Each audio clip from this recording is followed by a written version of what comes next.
how much capacity do they have to bring production back into the United States? The president says, well, there's some places that only have 60% capacity. It's not as simple as just flipping a switch, but there's no doubt this is going to be a huge hit for the auto industry. Mary, I know you don't know exactly what's going to happen with tariffs, but two questions here. One, have you had a conversation with President Trump since he's taken office? And two, if tariffs are put in place to increase what is paid for a vehicle built in Mexico or built in Canada and brought here to the U.S., how much of that would you be able to pass along to the customer, or how much would you have to eat? Sejak diumumkannya kebijakan tarif baru, perhatian publik dan pasar langsung tertuju pada para produsen otomotif asal Amerika Serikat. Di antara semua pemain besar industri ini, General Motors atau GM menjadi sorotan utama karena mulai mengambil langkah-langkah strategis untuk meredam dampak dari tarif yang dikenakan terhadap suku cadang dan kendaraan yang diimpor dari dua negara tetangga Amerika. GM, di bawah kepemimpinan CEO Mary Barra, tampak bergerak cepat. Ia tampil sebagai sosok sentral dalam upaya perusahaan untuk menjaga stabilitas bisnis. Dalam pernyataan publiknya, Mary Barra menjelaskan bahwa GM telah menyiapkan skenario darurat guna mengantisipasi dampak kebijakan tarif tersebut. Dalam konferensi investasi yang diselenggarakan oleh Wolfe Research, Barra mengungkapkan bahwa perusahaan siap menanggulangi lonjakan biaya antara 30% hingga 50% tanpa perlu melakukan pengeluaran modal tambahan. Strategi mitigasi jangka pendek ini menjadi penyejuk bagi para investor yang sebelumnya gelisah akibat ketidakpastian. Namun, strategi GM tak hanya berhenti di langkah jangka pendek. Paul Jacobson, Chief Financial Officer, CFO, GM, turut menambahkan bahwa perusahaan kini juga tengah mengembangkan pendekatan jangka panjang yang lebih berkelanjutan. Salah satu opsi yang tengah dikaji adalah mengalihkan sebagian produksi kendaraan dan komponen ke lokasi-lokasi lain untuk menghindari beban tarif yang tinggi. Langkah semacam ini diharapkan mampu memberikan fleksibilitas dalam rantai pasokan dan produksi GM, sekaligus menekan potensi kerugian di masa mendatang. Pernyataan dari kedua petinggi GM ini sangat penting, mengingat kepercayaan pasar terhadap GM sempat terguncang. Kekhawatiran investor sebelumnya tidak dijawab dengan cukup jelas dalam panggilan pendapatan kuartalan perusahaan, yang berujung pada penurunan harga saham sebesar 8%.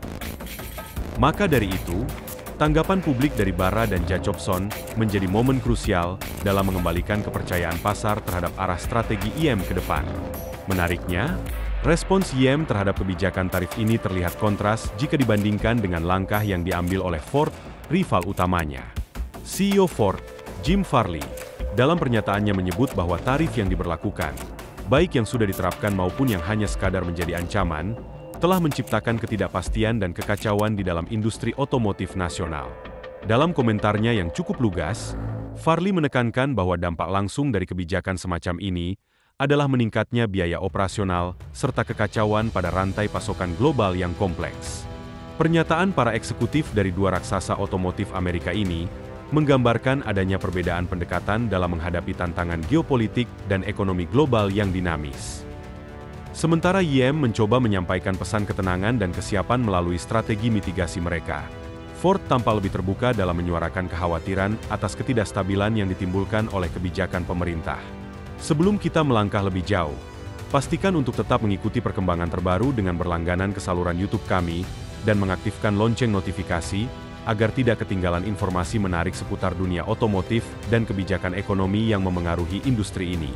Dalam pernyataan terbarunya, CEO General Motors Mary Barra menyinggung kekhawatiran jangka panjang terkait penerapan tarif sebesar 25% di perbatasan Meksiko dan Kanada. Menurutnya, kebijakan semacam ini bisa meninggalkan dampak besar dan membahayakan struktur industri otomotif AS, khususnya dalam hal ketersediaan baja dan aluminium, dua material utama yang sangat penting dalam proses manufaktur kendaraan. Meski GM saat ini masih dalam tahap menganalisis secara menyeluruh dampak tarif terhadap kedua bahan tersebut, Mary Barra menegaskan bahwa perusahaan memang sudah mengandalkan pasokan baja dan aluminium dalam jumlah signifikan dari dalam negeri, yakni dari pemasok yang berbasis di Amerika Serikat. Ia juga mengungkapkan bahwa untuk menghadapi gejolak harga dalam waktu dekat, GM telah berhasil mengunci perjanjian harga tetap untuk baja dan aluminium. Langkah ini diharapkan dapat mengurangi tekanan biaya yang biasanya muncul akibat kebijakan tarif, setidaknya dalam jangka pendek. Perbedaan sikap yang terlihat antara General Motors dan Ford terkait isu tarif ini menggambarkan adanya pembelahan pendapat di dalam industri otomotif sendiri. GM memilih untuk mengambil pendekatan aktif dengan merancang strategi mitigasi, sementara Ford secara terbuka menyuarakan keresahan atas ketidakpastian yang ditimbulkan. Kedua sikap ini mencerminkan realita bahwa dalam kondisi seperti sekarang, tidak ada satupun perusahaan yang benar-benar bisa merasa aman dari dampak kebijakan ekonomi global. Dalam upaya mencari solusi jangka panjang dan memberikan sinyal keseriusan kepada pemerintah, General Motors bahkan mengambil langkah proaktif dengan menggelar pertemuan langsung bersama Presiden Donald Trump. Di dalam pertemuan tersebut, GM tidak hanya menyuarakan keprihatinan mereka, tetapi juga mempresentasikan rencana investasi besar-besaran yang dirancang untuk memperkuat basis produksi di Amerika. Langkah ini dianggap penting untuk menjaga keseimbangan antara kepentingan ekonomi nasional dan kelangsungan bisnis perusahaan.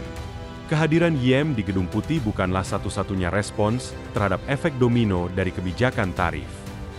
Sejumlah pemangku kepentingan di sektor otomotif lainnya juga mulai menggelar jumpa pers dan wawancara untuk menyampaikan kecemasan mereka terhadap kenaikan biaya produksi, gangguan rantai pasokan, serta potensi kemunduran daya saing industri otomotif AS secara global. Tarif ini, yang juga berdampak pada hampir 150 miliar dolar produk berbasis logam, dipandang sebagai faktor yang dapat memperparah tantangan yang telah dihadapi industri otomotif selama beberapa tahun terakhir. Menteri Perdagangan dan Presiden Trump dalam pembelaannya menyatakan bahwa tujuan utama dari kebijakan tersebut adalah untuk mendorong lebih banyak fasilitas produksi kembali ke tanah Amerika. Bahkan sebelumnya, Presiden telah memberikan semacam pengecualian bagi beberapa produsen otomotif besar agar tidak terkena tarif penuh, terutama terkait impor dari Kanada dan Meksiko. Pengecualian tersebut diberikan setelah adanya diskusi langsung via telepon dengan eksekutif puncak dari 3 perusahaan otomotif besar di Detroit. Trump juga sempat menyebutkan bahwa Mary Barra mengindikasikan niat GM untuk menginvestasikan hingga 60 miliar dolar ke dalam sektor manufaktur AS. Meski belum jelas kapan dan bagaimana investasi itu akan terrealisasi, satu hal yang pasti adalah GM telah menyampaikan kepada Gedung Putih bahwa mereka membutuhkan kepastian regulasi, baik terkait tarif maupun kebijakan emisi sebelum bisa melanjutkan transformasi besar dalam rencana investasi mereka di kawasan Amerika Utara. Di tengah semua dinamika ini, juru bicara General Motors menyatakan bahwa perusahaan memiliki visi yang sejalan dengan pemerintahan Trump dalam hal memperkuat basis industri dan menciptakan ekonomi yang tangguh serta kompetitif. Namun, dukungan terhadap visi tersebut tidak serta-merta menghentikan pemerintah untuk tetap memberlakukan tarif pada baja dan aluminium, yang hingga kini masih menjadi komponen vital dalam manufaktur kendaraan. Langkah ini, yang mencabut beberapa pengecualian sebelumnya, memicu kekhawatiran tambahan. American Automotive Policy Council bahkan menyoroti bahwa sebagian besar baja dan aluminium yang digunakan oleh pabrikan domestik sebenarnya berasal dari AS sendiri atau dari kawasan Amerika Utara. Maka dari itu, keputusan untuk tetap menerapkan tarif dianggap berisiko membebani rantai pasok dan menambah beban bagi mitra dagang utama seperti Kanada dan Meksiko.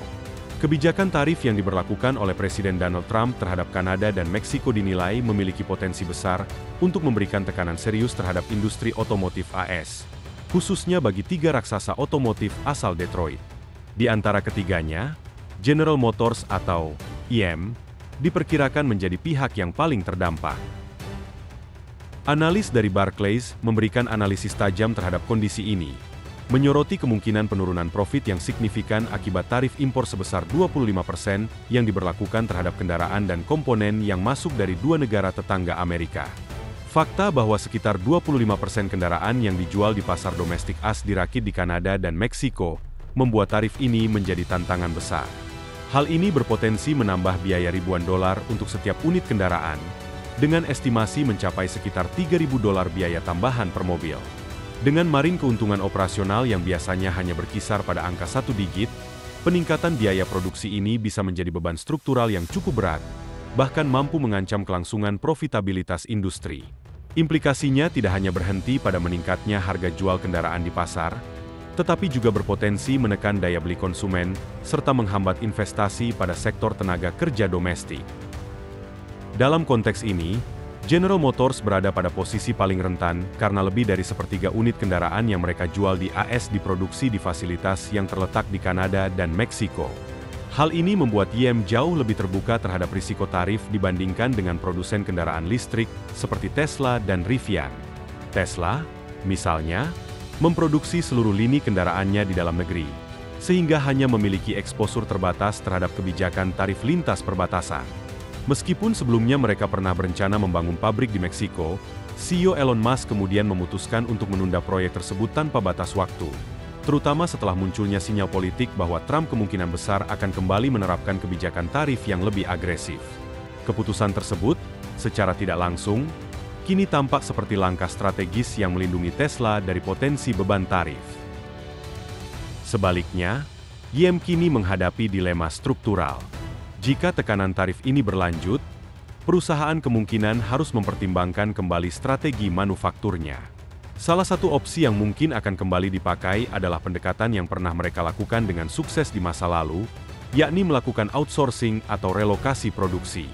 Strategi ini bukan hal baru bagi General Motors. Kita bisa melihat kembali ke era 1990-an, saat Perjanjian Perdagangan Bebas Amerika Utara atau NAFTA diberlakukan. Kesepakatan tersebut membuka jalan bagi GM untuk mendirikan fasilitas produksi di Meksiko, yang menawarkan biaya tenaga kerja yang jauh lebih rendah dibandingkan dengan biaya di AS. Pada saat itu, relokasi pabrik ke Meksiko dinilai sebagai langkah efisien untuk mempertahankan daya saing harga tanpa harus mengorbankan kualitas kendaraan. Namun, dalam situasi sekarang, strategi serupa bisa menjadi pedang bermata dua. Di satu sisi membantu mengurangi biaya, namun di sisi lain bisa menimbulkan tekanan politik dan sosial di dalam negeri, terutama jika dipersepsikan sebagai upaya menghindari tanggung jawab ekonomi terhadap pekerja Amerika. Selama bertahun-tahun, General Motors telah berhasil memperluas operasinya secara signifikan di Meksiko, menjadikan negara tersebut sebagai salah satu fondasi utama dalam rantai produksi kendaraan mereka. Tak bisa dipungkiri, GM menjadikan Meksiko sebagai lokasi strategis untuk merakit berbagai produk inovatifnya, dengan output tahunan yang kini telah menembus angka 700.000 unit kendaraan. Terdapat 4 fasilitas produksi utama milik GM yang tersebar di wilayah Ramos Arizpe, Silao, San Luis Potosi, dan Toluca. Di pabrik-pabrik ini, GM memproduksi berbagai model populer seperti Chevrolet Blazer, Equinox, Silverado, hingga GMC Sierra. Selain merakit kendaraan, fasilitas-fasilitas tersebut juga bertugas merakit mesin dan transmisi yang dipasarkan baik secara domestik maupun ekspor ke berbagai negara. Pada 2024, performa produksi GM di Meksiko menunjukkan angka yang mencolok. Mereka berhasil merakit 234.681 unit SUV Equinox, serta volume besar truk pickup dari lini Silverado dan Sierra. GM juga memimpin dalam produksi kendaraan listrik di negara itu dengan capaian 99.529 unit EV, menyumbang hampir 60% dari total produksi kendaraan listrik nasional Meksiko. Ini menunjukkan betapa sentralnya peran Meksiko dalam strategi manufaktur GM secara global. Namun dengan diberlakukannya kebijakan tarif oleh pemerintahan Trump, terutama yang menargetkan produk dari Kanada dan Meksiko, GM harus bersiap menghadapi tantangan baru. CFO Paul Jacobson pun mengemukakan bahwa dalam jangka panjang, GM tidak menutup kemungkinan untuk mempertimbangkan relokasi sebagian besar pabrik dari kawasan Amerika Utara ke dalam wilayah Amerika Serikat. Tentu saja, relokasi bukan langkah yang bisa dieksekusi dalam waktu singkat. Sebagai respons awal, GM mulai menempuh strategi peningkatan kapasitas produksi di fasilitas-fasilitas mereka yang sudah ada di AS. Ini adalah bagian dari solusi jangka pendek yang bertujuan menekan beban biaya tambahan akibat kenaikan tarif impor. Sebagai bentuk komitmen konkret, GM telah menyiapkan dana investasi sebesar $59 miliar AS guna mempercepat perluasan dan modernisasi pabrik-pabrik di dalam negeri. Perlu diingat bahwa di saat bersamaan, GM juga tengah menapaki proses transisi menuju era kendaraan listrik secara penuh, dan ini membutuhkan modal serta perhatian yang besar. Target GM untuk menghentikan produksi kendaraan berbahan bakar fosil bukanlah proyek kecil, dan tentu menambah kompleksitas dari tantangan yang mereka hadapi. Kini, General Motors dihadapkan pada tekanan ganda, kebijakan perdagangan yang dapat meningkatkan ongkos produksi, serta kebutuhan untuk tetap relevan di tengah perubahan besar dalam teknologi kendaraan.